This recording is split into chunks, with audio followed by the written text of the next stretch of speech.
Halos 400,000 pisong halaga ng shabu ang nakumpiska mula sa dalawang high-value individual nang magkasanang buy-bust operation ang Tagbilaran PNP sa barangay Purok, Kabawan, Maribohok, Bohol. Patrolwoman Blessel Keys Pedoche sa report. Ng Tagbilaran PNP ang 374 halaga ng hiniinalang shabu mula sa dalawang high-value individuals sa isinagawang buy-bust operation sa Purok 1, Barangay Kabawan, Maribohok, Bohol nito lamang makaraan. Kinilala ni Police Captain Yolando M. Bagochay Jr., Chief ng Provincial Drug Enforcement Unit, Bohol Police Provincial Office, ang mga sospek na sina alias Imbar, 61 anyos at alias Toto, 25 anyos, na pawang mga residente ng Purok 1, Barangay Ubuhan, Tagbilaran City. Ayon sa ulat ng pulisya, banda alas 11:30 ng gabi na ikinasa ng Provincial Drug Enforcement Unit, BPPO Maribohok Municipal Police Station at Philippine Drug Enforcement Agency Bohol na nagresulta sa pagkakaaresto ng mga sospek at pagkakompiska ng 6 na pakete na hinihinalang shabu na may timbang na higit kumulang 55 na gramo at may standard drug price na 374,000, isang unit na Samsung keypad na cellphone, coin purse, Yamaha Mio Sporty na motor at buy-bust money. Magandang araw po sa ating lahat.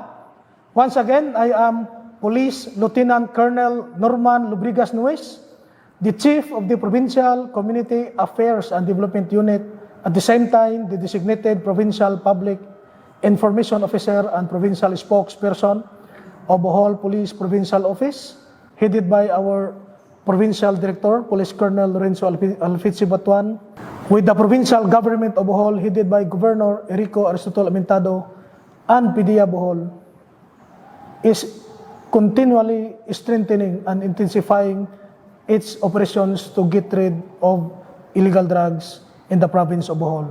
Kasalukuyan nasa kustodiya na ng Maribohok MPS ang mga suspect para sa dokumentasyon at tamang disposisyon na kung saan mahaharap ang mga ito sa kasong paglabag sa Republic Act 9165 o Comprehensive Dangerous Drugs Act of 2002. We are calling upon the respective community to support the program of the PNP and your respective anti-drug abuse councils.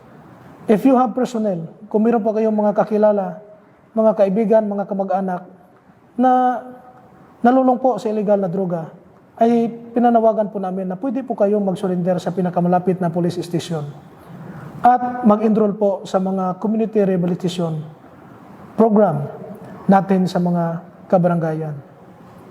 We are also calling the community to report all suspicious personalities and suspicious individuals who they believe are involved in illegal drug trade. Mabuhay po ang PNP, mabuhay po ang Police Provincial Office. God bless our cops.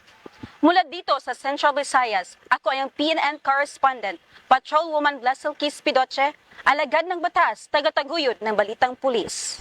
Maraming salamat, Patrolwoman Pedoche.